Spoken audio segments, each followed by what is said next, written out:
بسم اللہ الرحمن الرحیم۔ پہلے زمانے کے چور بھی وقت کے فقیہ ہوتے تھے۔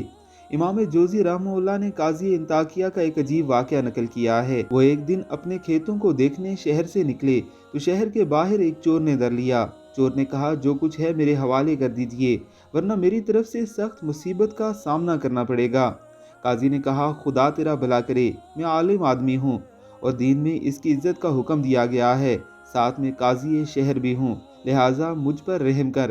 چور نے کہا، الحمدللہ، ایسا شخص جو بیچارہ فقیر و نادر ہو، اپنے نقصان پورا نہ کر سکنے کے بجائے آج ایک ایسے شخص کو اللہ نے میرے قابو میں دیا ہے، اگر اس کو میں لوٹ بھی لوں تو شہر واپس جا کر اپنا نقصان پورا کر سکتا ہے۔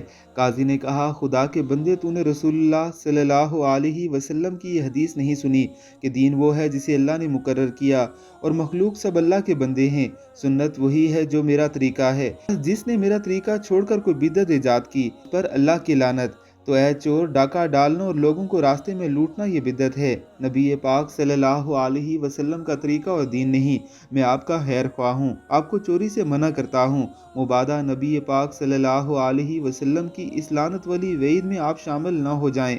چور نے کہا، میری جان، یہ حدیث مرسل ہے جو شافعی کے ہاں حجت نہیں۔ بالفرض اس حدیث کو درست بھی مان لیا جائے تو آپ کا اس چور کے بارے میں کیا حال ہے جو بالکل کلاش ہو، فاقوں نے اس کے گھر میں ڈیرے ڈال دیے ہوں اور ایک وقت کے کھانے کا بھی کوئی آسرا نہ ہو۔ ایسی صورت میں ایسے شخص کے لیے آپ کا مال بالکل پاک و حلال ہے، کیونکہ امام مالک رحمہ اللہ نے عبداللہ ابن عمر رضی اللہ تعالی عنہ سے روایت فرمایا ہے کہ دنیا اگر محض خون ہوتی تو مومن کا اس میں سے کھانا حلال ہوتا۔ نیز علماء کا اس پر اتفاق ہے کہ اگر آدمی کو اپنے یا اپنے خاندان کے مارے جانے کا خوف ہو تو اس کے لیے دوسرے کا مال حلال ہے، اور اللہ کی قسم اسی حالت سے گزر رہا ہوں، لہٰذا شرافت سے سارا مال میرے حوالے کر دو۔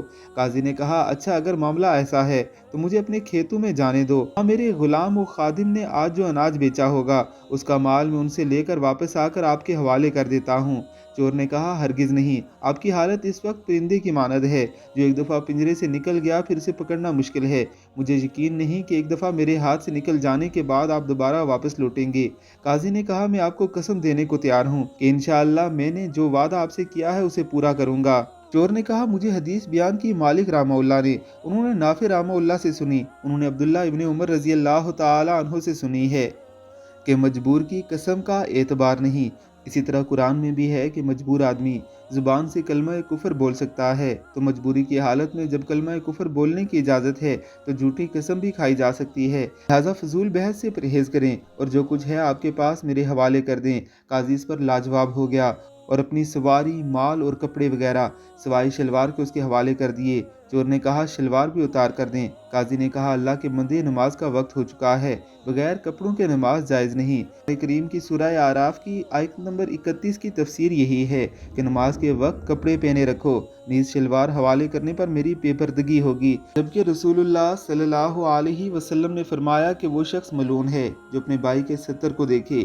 چور نے کہا، اس کا آپ غم نہ کریں، کیونکہ ننگے حالت میں آپ کی نماز بالکل درست ہے کہ مالک رحمہ اللہ نے ہم سے حدیث بیان کی۔ وہ روایت کرتے ہیں نافع رحمہ اللہ سے، وہ عبداللہ ابن عمر رضی اللہ تعالی عنہ سے کہ ننگے کھڑے ہو کر نماز پڑھیں اور ان کا امام بیچ میں کھڑا ہو۔ نیز امام مالک رحمہ اللہ بھی ننگے کی نماز کے جواز کے قائل ہیں، مگر ان کا فتویٰ یہ ہے کہ کھڑے ہو کر نہیں پڑھیں گے بلکہ متفرق پڑھیں گے اور اتنی دور دور پڑھیں گے کہ ایک دوسرے کے ستر پر نظر نہ پڑے، جبکہ امام ابو حنیفہ رحمہ اللہ کا فتویٰ یہ ہے کہ کھڑے ہو کر نہیں بلکہ بیٹھ کر پڑھیں گے۔ اور ستر پر نظر پڑنے والی جو روایت آپ نے سنائی، اول تو وہ سندن درست نہیں، اگر مان بھی لیں تو وہ حدیث اس پر محمول ہے کہ کسی کے ستر کو شہوت کی نگاہ سے دیکھا جائے، اور فی الوقت ایسی حالت نہیں، اور آپ تو کسی صورت میں بھی گناہ گار نہیں، کیونکہ آپ حالت اضطراری میں ہیں، خود بے پردہ نہیں ہو رہے، بلکہ میں آپ کو مجبور کر رہا ہوں، لہٰذا لایانی بحث مت کریں، جو کہہ رہا ہوں اس پر عمل کریں۔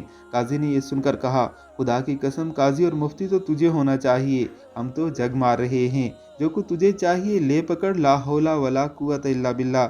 چور سب کچھ لے کر فرار ہو گیا۔